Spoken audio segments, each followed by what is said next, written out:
What is up? IG Live, Monday night, 8:30 p.m. We are super excited for tonight because will be having board certified child psychologist Dr. Lori Zelinger on with us to talk about her book. And I'm going to invite her on right now. Also going to get Jen on the line because we are super excited about this resource. There she is. Hi. Hi. Hi. Hi, Dr. Zelinger. Great to see you. You're a professional. You did it. Now you can go on IG Live all the time. Look at that. Awesome. So amazing. You guys are incredible, and I really want to thank you. You're doing a wonderful job, and I appreciate this opportunity. Thank you so much. Well, thank you so much, and we are so grateful for your time to be with us tonight, and we are so inspired by you, and we are so excited to talk about your book, your children's book, and we can't wait to get it out to all the people that could really use this resource who are really struggling right now. So, and the name of the book, Please Explain Alzheimer's Disease to Me. And man, it's just the best title and the illustrations are absolutely amazing. So, super excited. My favorite part. Everyone's probably wondering, how did we meet each other? And I wanted to give a big shout out to Lisa Bernstein. I don't know if I saw her come on yet, but she has an incredible Instagram account, Beads for Proceeds, and she is actually donating to the Anna Sparrow Run. Any purchases from tonight through midnight to our mission, and she knows Dr. Zelinger personally, and she is also a member of the Plainview Old Bethpage community. She is a social worker in the POB Middle School, and she has been one of our biggest supporters. She supported our dinner series, and she said, you need to talk to my friend. She is doing incredible things in the space, and she put us in touch, and I'm so grateful that she did. And I have learned so much personally from you, Dr. Zelinger, and I'm so excited for everyone else to have this incredible resource. And not just about Alzheimer's and dementia, but also some of the other books that you have written about how to explain different topics to children. And I know they will be very helpful to me moving forward. So not just this one, but all the other books that you have written. And I have one of her bracelets. Beautiful. She's awesome. Amazing. And then Jen let me know that she had this contact and this is what was going on, and we'd be receiving the book and we were going to read it. And I'm thinking in my head, all right, a children's book for Alzheimer's.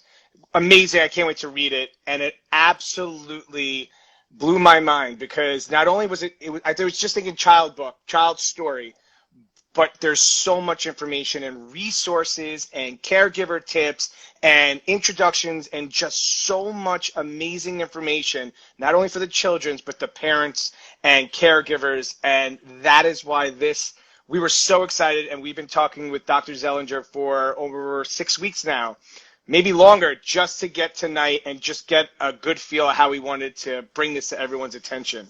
But Dr. Zelinger, can you just let us know how long you've been a child psychologist and your interest in bringing these books to families to help? I was going to make a joke and say I'm only 30 years old, but psychologist for 45 years. So I'm doing this a long, long time. I've worked in the schools. I'm retired from the schools. I'm now in private practice, and I work only with children ages 3 to maybe middle teens, and I work with their families.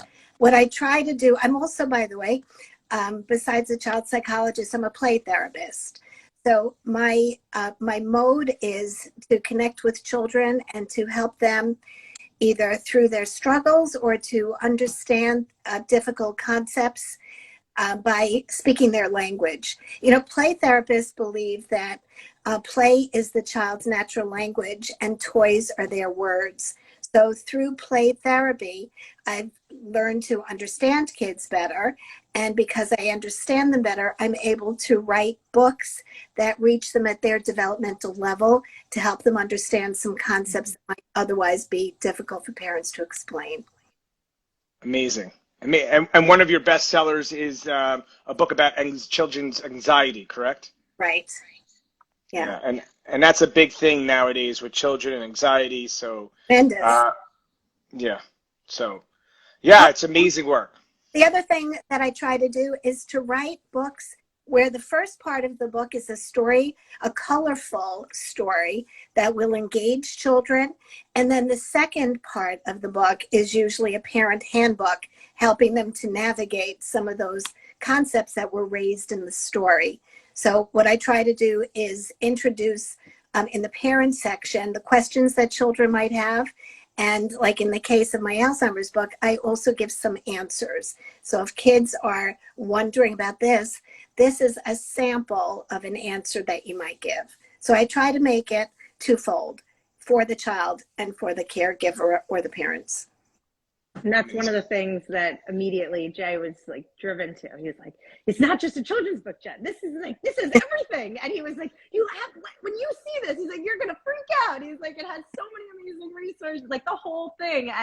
And that was really what Jay, you specifically always talk about the caregiver. And I think obviously children are so important in making sure that they understand, but from a caregiver resource, it has the answers to so many incredible questions, not only for the child, but for an adult as well. And at the end of the book, that was, the caregiver tips. I couldn't believe it. And then just how to talk to your children and the questions and answers. So we're going to get into all that right now, but that's what really I was passionate about and why we're so excited. So a little overview of the book, right? We just want to just play out what the story is about, and then we're going to allow Dr. Zelinger, she's going to read a few of the pages, and we're going to talk about some of those pages that she's going to read as well, because the ones that she selected for tonight, those pages, my kids, Jen and I, we both read the book to our children to get their feedback, and I know the ones that she selected tonight on her own were part of what my kids were really drawn to, as well as Jen's. So the story... It was beshert. That's the word of our day. Jay learned a new word today. There were so many things that were beshert on our call this morning or this afternoon.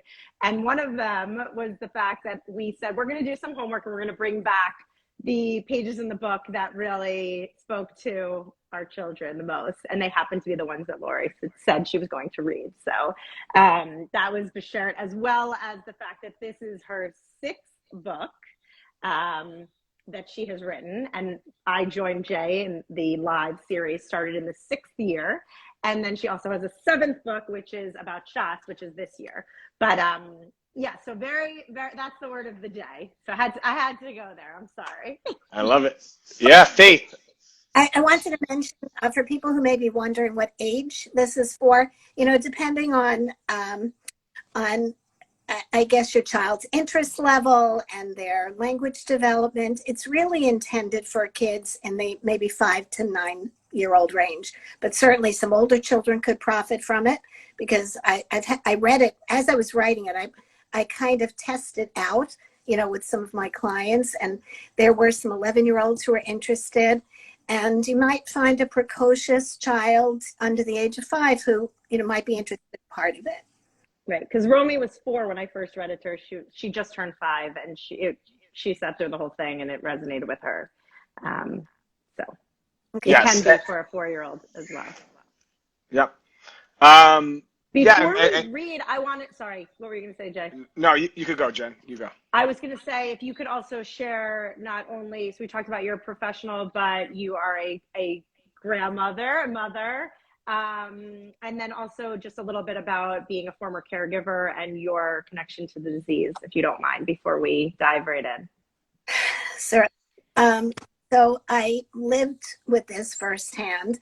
My first introduction was my mother's mother, my grandma Anna.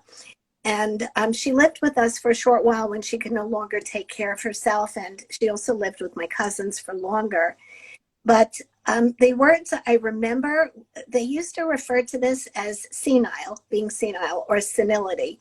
And that's not a word, that you hear anymore. But I was afraid of my grandmother because when she no longer knew me, I no longer knew her. I couldn't gauge what she was going to be like.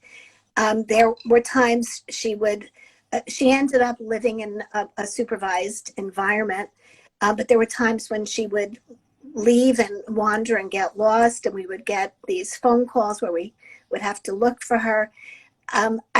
I remember being frightened by the whole thing and not understanding the course of disease and wondering, is she going to die? What was that like? And both my parents helped care for her. And then 40 years later, my mother, who was a scientist and did her best, knowing, that there was a higher incidence that she might get it because of a first degree relative, she did all the right things. She got rid of her aluminum pans and, she, cooked clean. And she ended up, after she retired, doing proofreading crossword puzzles for Dell. So she wanted to keep her mind active. My father walked all the time. And she lived with dementia for about 10 years, which was a long time because I would speak to the doctors at the facility where she finally needed to go. And they said, well, she probably won't have very much of a lifespan beyond this, but she lived 10 years and we visited her constantly. And then I had to support my father, whose job previously had been to take care of her. And suddenly, his life was left blank. And I was always going there, calling, trying to manage the medical aspects of it. So for 10 years, I watched that decline. And I always decided that I was going to need to be able to explain this to my children and to other children because it certainly hit home for us. And how old were your children when you were helping taking care of your mom and your father? I remember noticing this, that my mother's decline, when my middle child was being bar mitzvahed. So I remember being in the synagogue and my mother was totally confused. It was a different routine. She had been to a beauty parlor. And I remember through the whole celebration just being so sad because I saw that she was becoming vacant. And that was the very first time, except that she had been diagnosed earlier as having mild decline and was given Aricept, which was a medication used a long, long time ago. And that was sufficing for a while. But then with this major change in her daily activity on that day, my son's bar mitzvah, that was the day that I noticed it. And I had one child who was younger, who was 9 at that time.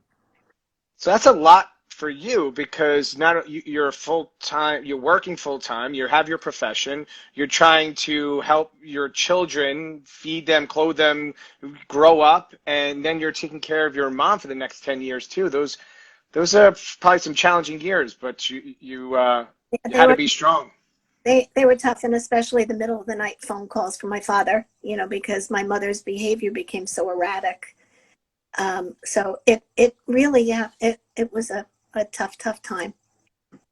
And again, you know what I do and what Jen does. I know you were a caregiver, but all the running I do, the 100-mile runs that I run across Long Island this year, running 100 miles on a track, I think of you and all the dedication, commitment, your just will and your grit to keep being there for your family is what keeps me going, to try to reach more caregivers, to let them know that what you're doing, you're my hero. If just to let you know that it's just like what you've done, it drives me to do more, to try to reach out to more caregivers. But you know what? I'm not a hero. I'm a daughter, and family, that's her family. Yeah. Well, I appreciate that, and thank you so much for sharing. And it's That's really what nice I say, because it's the love. Everyone that's come on says the same thing. you know, and you know, I love my mother. I love my grandmother. I mean, with Vanessa last week, she does it because, and her grandmother taught her to be strong. Your mom taught you to be strong and raised you to take, and that's what Emily said. Emily Gullis, when she came on, and you are there because of the love that they show, and you give it in return. But you show up, and it's devastating to watch and to not be recognized, and for certain people where their family member doesn't actually know who they are. And that was Right. that was one of the things we really talked about today. That I think before we dive into the child aspect, maybe we could touch upon a diagnosis potentially, like what we were talking about with regards to the disease and how it doesn't, how the decline, and because you just mentioned the decline. So, Jen, what's your question? With the decline, you were talking about how it getting better and the expectations. It doesn't. Right. And, you know, that's one of the things that I noticed more, certainly with my mother. There might be these moments of seeming improvement, you know, where suddenly your heart leaps and you think, oh my God, you know, this is getting reversed. I remember one time my mother hadn't been speaking for 2 years and she was in the hospital. And then all of a sudden she began speaking, and it was miraculous. Our hopes were lifted, and then it stopped the next day, and the decline continues. You know, there are medications that may slow it down, and lots of times there are these concomitant symptoms, you know, more emotional and behavioral symptoms, and there are medications that are given for that. But the tangles, you know, continue in one's brain, you know, and it just doesn't get better, and then eventually it affects the whole body. You know, we think of it as just being a memory kind of an issue, but in its late stages, it also affects locomotion. People are in wheelchairs. It affects speech. It affects personality. It affects a lot. It affects appetite too. Yes. And that's what happened to some people. Their body just doesn't know, the appetite's not there. They can't say they're hungry, or they refuse to take in food because their body or the brain's saying you're full, and it's not, and they need the nutrition. And then the body now is starting to decline because they don't have the nutrition and they won't accept food and hydration, and that's another sad part of the disease as well. But to what you were saying, you have those little moments, and that's what I think over time is you appreciate those little moments, but you know it's not going to change and it's not going to go back to the way it was, but you appreciate a moment, that one moment in time.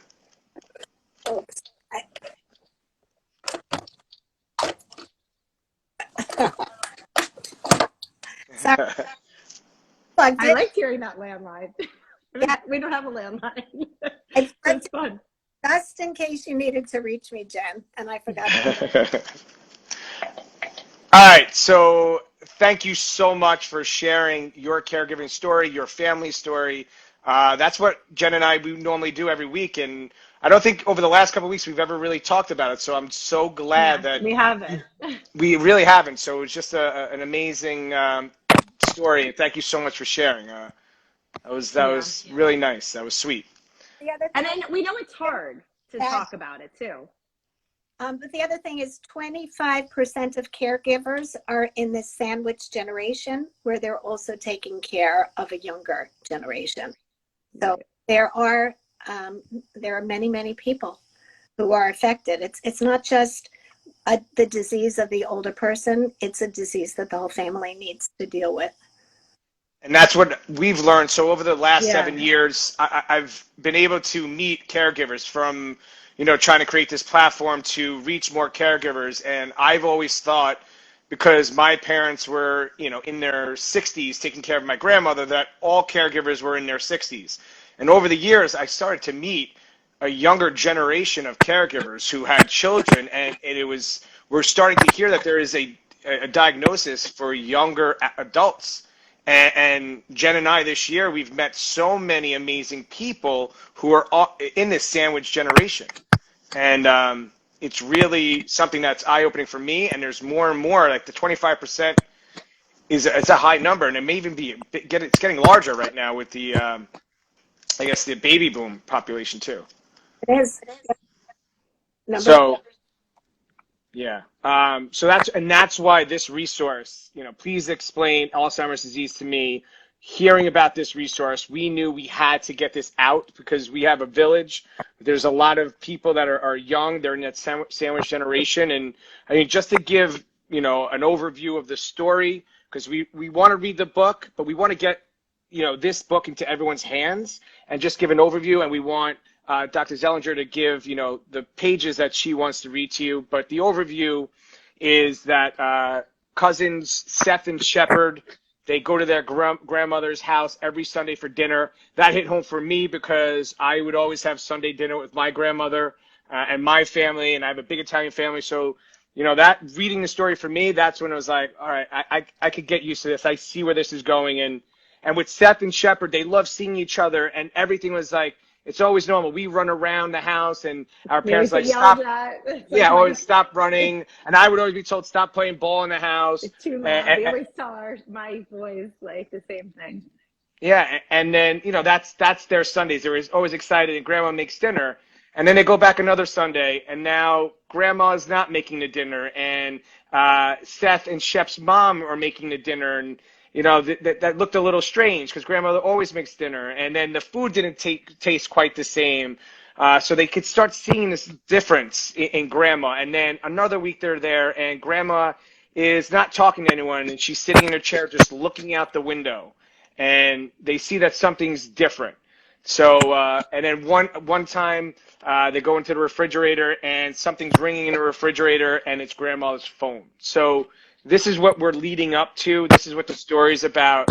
And then I'm going to have Dr. Zelinger, if you don't mind, if you want to read that one particular page. I believe it was page 15. So this is the picture. I'll hold up the picture. Okay. I don't know if it's coming in blurry, but. No, it looks good, Jen. And okay. It's all from Seth's voice. I'm not spoiled, and I know I shouldn't always expect a present, but it's always the same, and I like it that way. In my most polite voice, I asked Grandma if she went to the 99-cent store this week. She gave me a hug and said that she tried to, but then she got lost on the way and ended up walking around the neighborhood for a long time. By the time she figured out how to get home, she forgot what she went out for.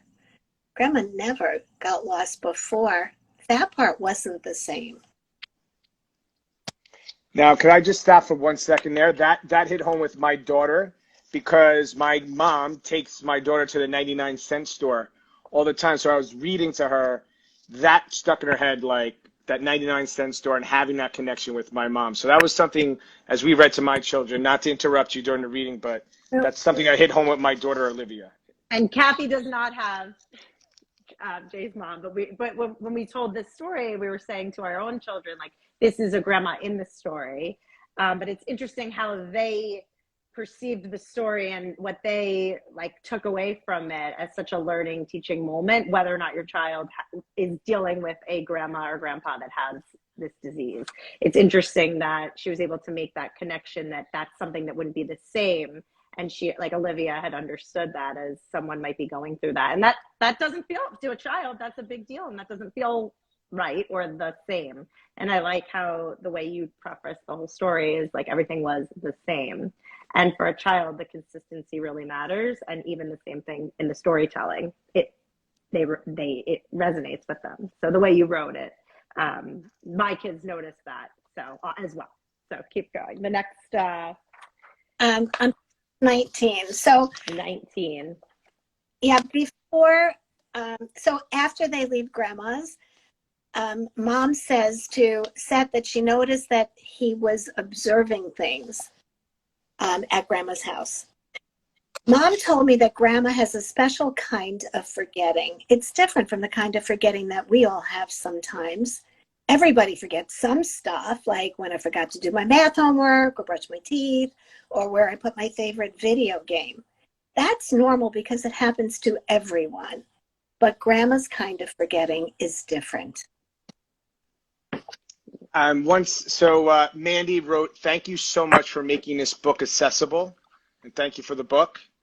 And we have Diana, Dr. Zelinger, who's reading right now. She is the one who wrote this book. Right. So. And then also, this would be a perfect time for anyone who shares this live, if you share Jay's last post, it's a picture of his children, Olivia and Shane, that he had posted this morning. If you like it, if you haven't already, and then share it to your story as a resource so that it can get out to more people. We always talk about social currency and social sharing. And we want more people to come back and watch this live. So if you could, the first 3 people who like and share, like if you haven't, share, comment. We have 3 books that we are going to give away to the first 3 people who get this message out to their network and to more people, and hopes of helping more children and caregivers. So thank you. And then the last 2 pages I was going to read are 22 and 23. Jay, do you want to hold those up? Because it's the explanation of what's going on in grandma's brain. And I, by the way, as a mother, a grandmother, and a psychologist, I believe that if we explain things to kids in ways that they can understand, they deserve credit for being given some of these difficult topics and trying to understand them. So, Mom said, when one part of our brain wants to send a message to another department, the message goes through special pathways. But the departments in Grandma's brain aren't working the way they used to. It's harder for them to get messages, and so she gets confused. Her pathways are getting clogged and tangled up, kind of like the way my hair gets after we wash it. Mom said we can get the knots out of my hair by brushing it, but there's no way to get the tangles out of Grandma's brain. Wouldn't it be so cool if we could wave a magic wand and say, abracadabra, ABC, get rid of Grandma's tangles, 1, 2, 3. I found out that Grandma will forget more and more things, but will probably remember things from the olden days better. She'll need help doing the things that she used to do for everyone else, and she might get grouchy more often. Medicine will help a little, but nobody can make Alzheimer's go away. It can't be fixed or get better or go back to the way it was before. And the rest of the book is, in the children's story, is about helping to empower children so that they feel helpful in this process, and they're supporting the person that they love. Amazing. I mean, Jen, why don't you talk about what Jonah and Romy thought? Dr. Yeah, I read the book when we first got it, late 2021, and to Romy, and then I just read it to her again this weekend. And the part that really resonated with her, like, was the part about the hair and the tangles, and it made sense to her. And she was almost 5 years old. And then again, as we were reading, that was like, she sat through the entire book, and she just kept going like this, like more. She wanted more, because she knows Mommy's working on Alzheimer's and dementia, but they don't know what that means. And they knew that it was about forgetting, but it's not just about forgetting, and it's so much more than that. And when they saw the brain, and the tangles, that really stuck for her. And then for my son, who's 7, he loved this. I mean, he just loved seeing the image of the brain. Like, there's so much about the brain, and the actual, like, the fact that you just went right in for it instead of like sugarcoating it, and you really explained to a child what was it that you said today? That kids want to know. It was so brilliant. I don't know how to say it again. Do you know what it was that you were saying? It was like how kids. I don't want to cut you off. Go for it. I'm not sure. You want to be direct with them and explain. Well, yeah, I think it's important to be honest with children, to understand what they know, what is their developmental level, to not give them more than they need to know, but to be basic, and see what they understand. If they want more information, they'll ask. But I think that we do have to give them credit for being able to handle some of this information. Right. It was like being matter of fact about the brain and what's actually happening, and that they can understand difficult concepts and the science. He just loved seeing the way that there was different compartments. So in this diagram, you could see that the brain, there's the different areas of the brain and that they're not connecting. And it just resonated so well with him. And now we always would joke is that he would always say, Mom, you have Alzheimer's, because all he thought was forgetting. Like, I was like, I can't find my phone, or we'd leave the house and we'd sometimes have to drive back to the house. And you would hear Jonah say, oh, Mom, you have Alzheimer's, like all the time. And I was like, Jonah, I just forget things sometimes. And I think now he understands that because that's what we tell children, right? You forget, but it's not just forgetting. There's more. And it's different.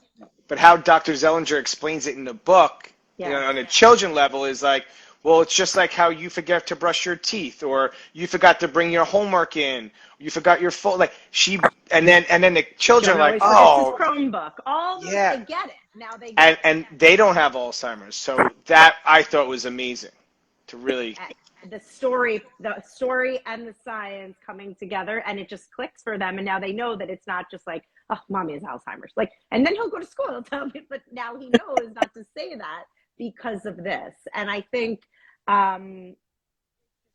it's brilliant. So thank you. The other thing I had done in an earlier page, though, was to liken it to a school building, that there are different departments in a school and they can work independently, but there are times when they have to work together. And in Grandma's case, they're not all working together. Yeah. Yes. And that's something that was easy for me to explain to Olivia about the brain and how there's different departments. So like when you're in school, you have the art room is one part of the school in an area. You have your gymnasium is another part of the school, and the cafeteria. There's all these different areas in the school, and if those pathways to get there are blocked, there are going to be issues for you can't not get to art. And then she started to process that, and was amazing. The way you are describing and explaining it in this book that just resonates so well with our children. I mean, it's amazing. At some point, though, did you want to talk about either talking to your kids or kids' questions or tips? Or Yes, we do. So the other great thing about Dr. Zelinger's book is after we read the children's story, she has a parent caregiver handbook. There's also talking to your kids, facts and figures, progression of Alzheimer's disease. We have medication, stages and symptoms, trajectory, medical support, caregivers, and then tips for families with loved ones with Alzheimer's. I mean, it's a wealth of information. So, yes, Dr. Zelinger, if there's a piece that you would like to read from another part of the book, that would be amazing. One thing I want to say, when you're talking to your kids, and this could be a very difficult conversation to have, I think it's most important that a parent make a statement rather than ask a question, and find out what the kids, what you think the child has observed. So I give an example. A parent might say to a child, I think we all noticed that Grandma seemed very confused today. She kept calling me by the wrong name. Or Grandpa was very irritable today. That must have been upsetting for you to see. And then wait and see what your child says or does. Don't ask a leading question. Some children might, be upset about it, and it might be a parent's inclination to try to talk a child out of it. Or if they say, yeah, Grandma was weird, a parent might say, that's not nice, but you don't want to say something like that. You don't want to shut down the conversation. You want your child to be able to tell you what they're thinking, because this is an ongoing process. So if you really want to invite the child's thoughts and participation, it's best, I think, to do this early enough in the day. So anything they're thinking, any random questions could, come out later, but not to judge what they're saying. They need to feel that whatever they say is accepted by you. And you don't have to have all the answers. You know, you can say, I don't know, or it's scary for me too. But you want your child to be communicating to you. Also, I have a section on tips, and I don't want to take a lot of time. I think, you know, most people know that there's certain things that you need to do, you know, identification, bracelets or ID cards, or, you know, the identification they need. They need mental and physical stimulation or exercise, and it doesn't have to be vigorous exercise, but moving around is critical. The piece of it, of course, healthy diet, labeling cupboards, maintaining routines, not giving too many choices, you know, to the person who is living with this disease. But the other thing that I've noticed, because my father died 1 year ago, and he was 103, and reading the book as I was writing it, and he said, Law, if you could put in one thing, I want to give you one piece of advice. Please write, they want you to remember them as they were, not as they are now. And you know, we had lived with my mother, you know, with this disease. And I've seen so many other people, but the mistake, I think, that I've heard the most that really hurts me is when I've seen people talking to their aging parents and they're correcting them, or they're saying, no, Josh didn't graduate, it was Jordan who graduated. You know, those kinds of things are inconsequential. There's no need to remind somebody with Alzheimer's or with dementia that they're making mistakes.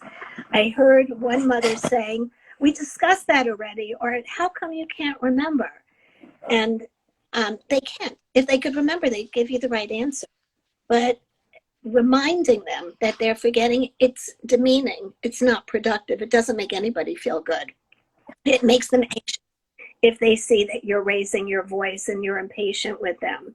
And when they get anxious, they get agitated. And you don't need to layer on, you know, all of this emotional stuff on top of a deteriorating brain and body. So things like, I already told you, or we discussed this already.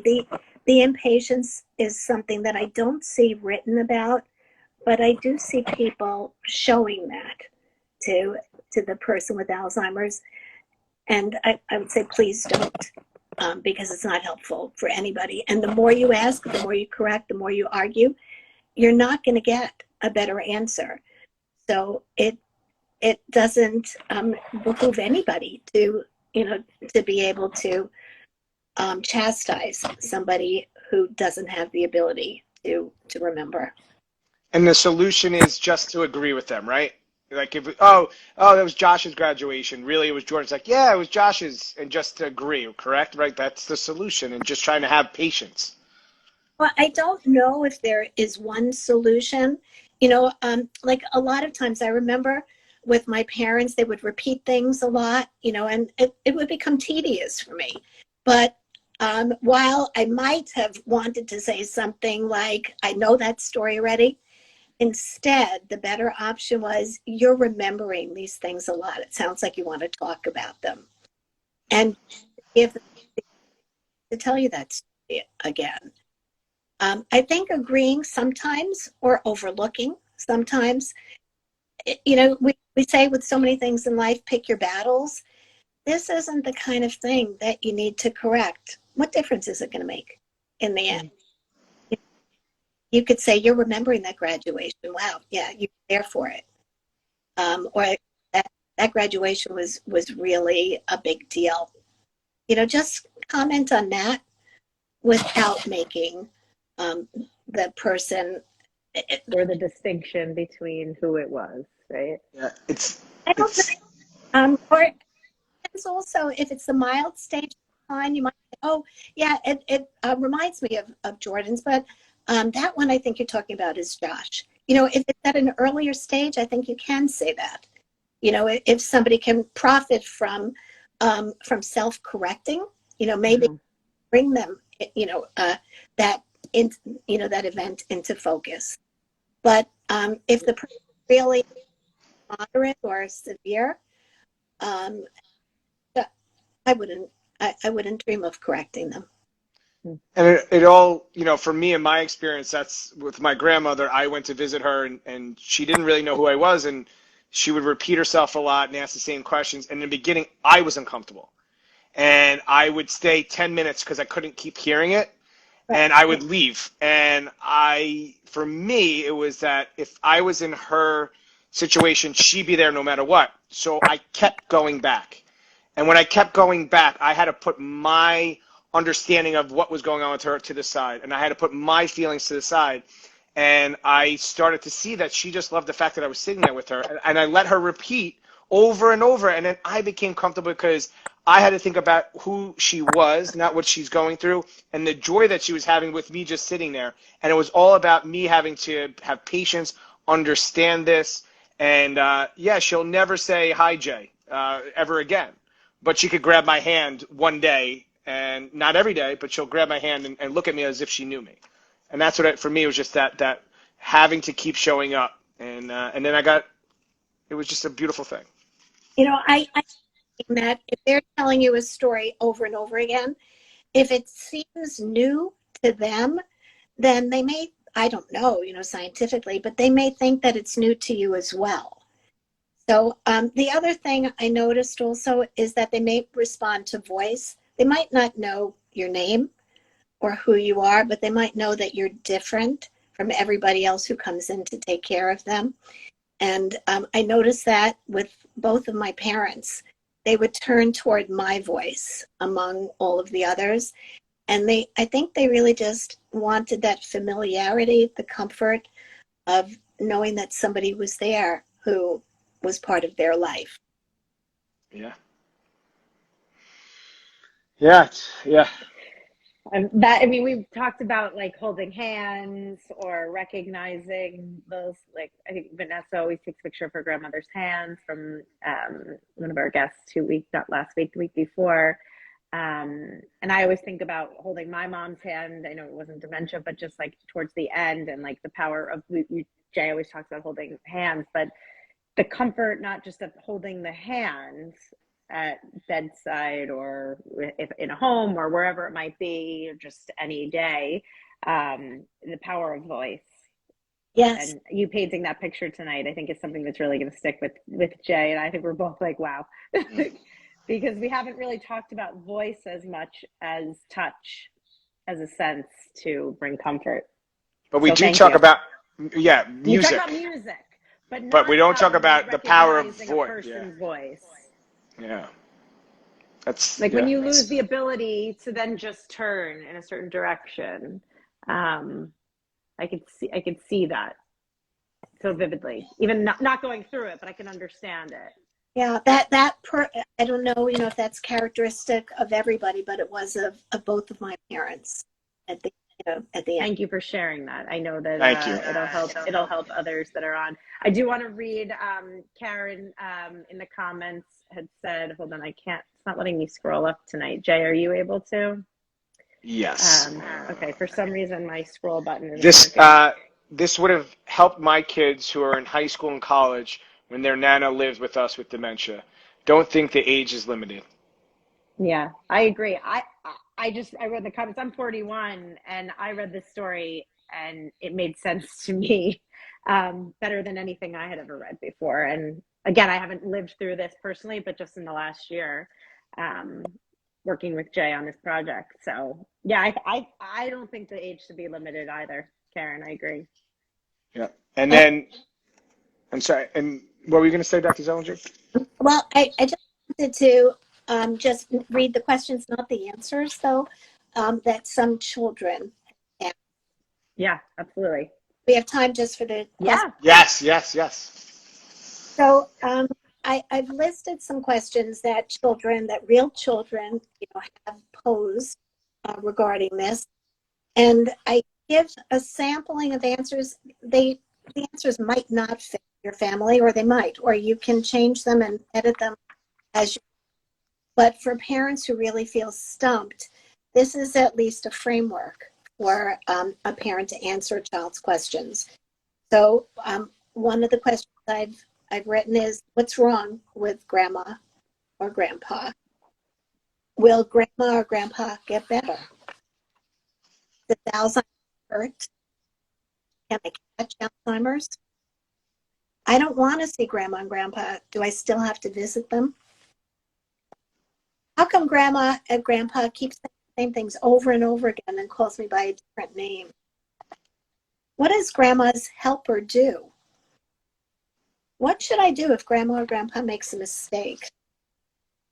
I'm afraid of grandma or grandpa because they've been yelling a lot. Are they going to be violent or hurt me? How come grandma or grandpa needs a wheelchair? What's going to happen to grandma or grandpa? And the last question is grandma or grandpa going to die? And these are things that kids think about. Parents who are struggling with having to manage a household, manage all of the coordination that comes with caring for somebody like this, and then trying to figure out emotionally, what does your child need?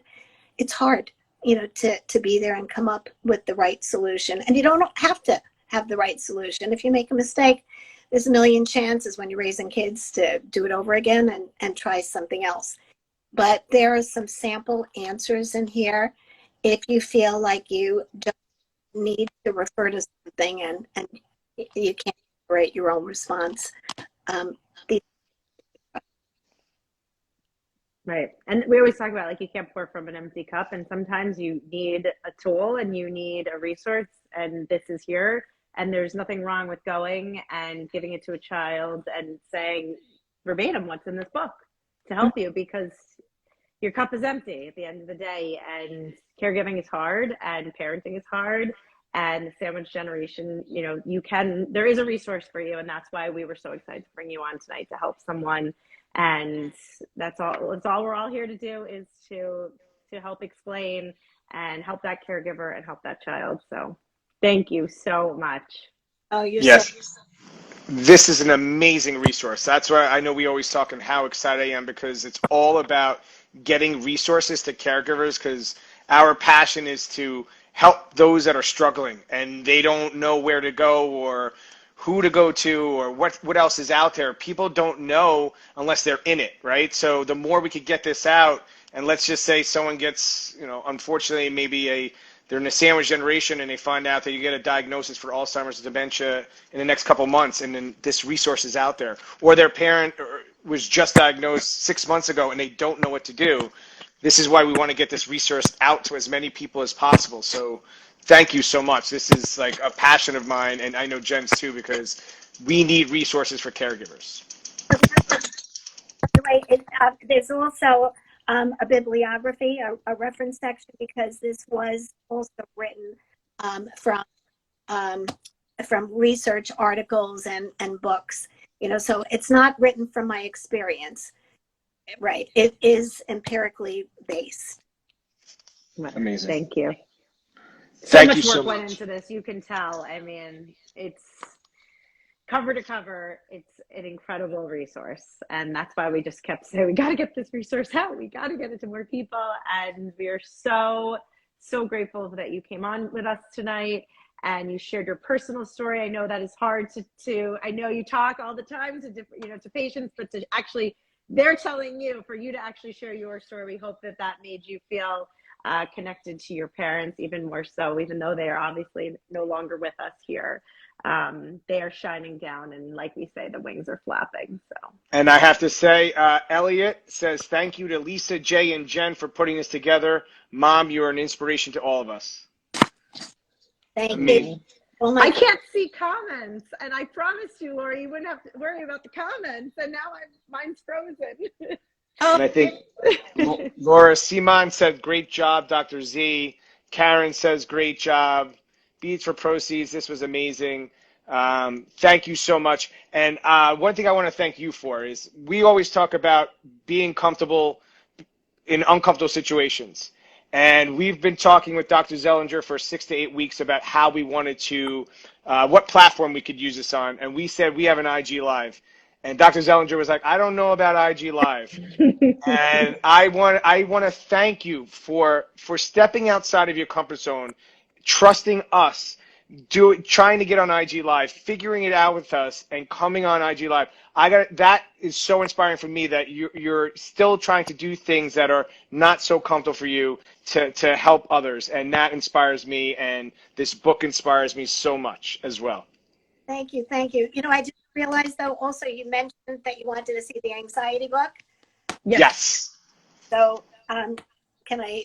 Yes, please. Okay, so this is Please Explain Anxiety to Me. The first one, I wrote this with one of my kids. I wrote this with another one of my kids. This is Please Explain Tonsillectomy to Me. Please Explain Timeout to Me. Please Explain Terrorism to Me. I've, developed this Please Explain thing. Please Explain Vaccines to Me. And then American Girl had hired me to write this, which is a smart girl's guide to liking herself, even on the bad days. So I've liked to write since I'm little, and so I'm doing it. Love it. And it's doing it. It's just So amazing. well. So well. I'm lost of words how amazing these books are. And then also in the book too, you could see her other books. Well, now Which are there's amazing. more, right? Yeah, we're at 7 books, right? 7 books total. And yeah. Thank you. And yes, and for those of you who joined us late, this is the 7th Anna Sparrow run, 7th year now. So 7 books, 7 years. So last year we were big on 6. Now we're big on 7. So we're going to just keep the 7s going. But yeah, we talk about mindset. That's we like to go back to our themes. And it takes a village, and our village, through Lisa Bernstein, who's on Beads for Proceeds, she connected us to you. It takes a village to get this out to different people in the community, near and far. And the mindset and motivation, and for you, just to like echo Jay's sentiments about the mindset was everything in getting to just today to getting on IG Live. We had talked about doing a Zoom, which was something that was more comfortable. We talked about maybe doing in person because Omicron wasn't even here yet when we had originally connected.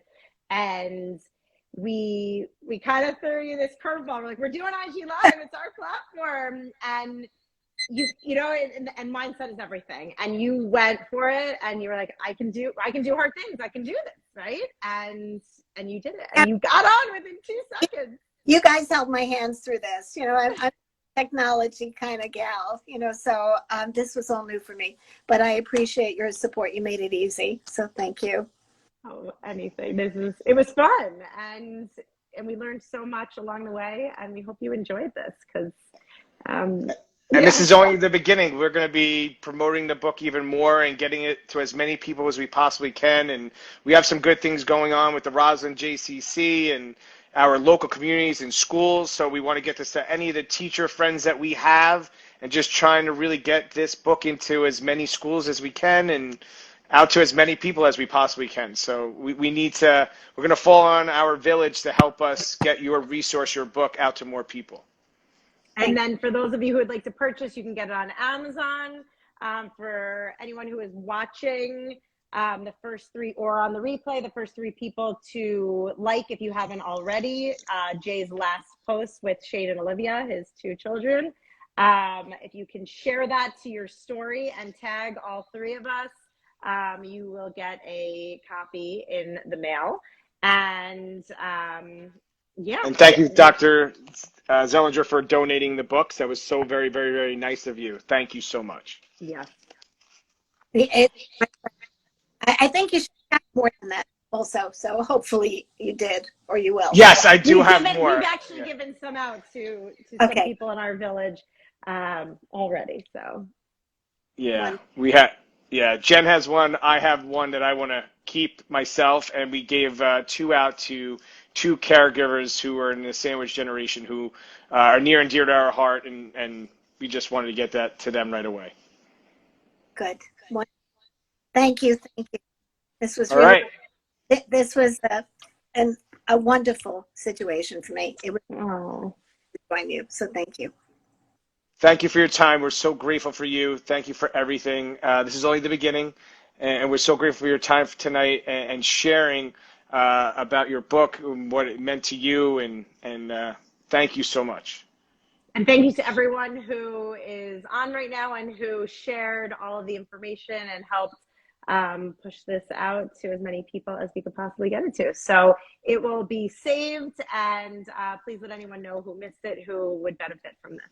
So thank you and good night. So, unless anybody has any questions, because I can't see the comments. Yeah. No, we have wonderful book for Unfortunately. children. Thank you for sharing. What an incredible range of resources. We are blessed. Smart, kind, and beautiful Dr. Z. Yeah, so those are the last comments. But if you have any questions, anything, you could put it in now, or always you could send it to And us then I think later. I answered in the comments. So Dr. Zelinger's on Long Island. So just so happens she is local on Long Island and is a practicing child psychologist. So if anyone is also looking for some help, in addition to all of her books that can be found on Amazon, you can reach out to her directly, and she would be a great resource. I wanted Sorry, you were going to say something. For logging on to your program at this late hour and sticking with it. I really appreciate that everybody showed such interest. Thank you. Thank you. Awesome. Thank you so much. All right. So in order to exit, you just X out. I'm going to close out. Good night, everybody. Good night, everybody. Thank you so much.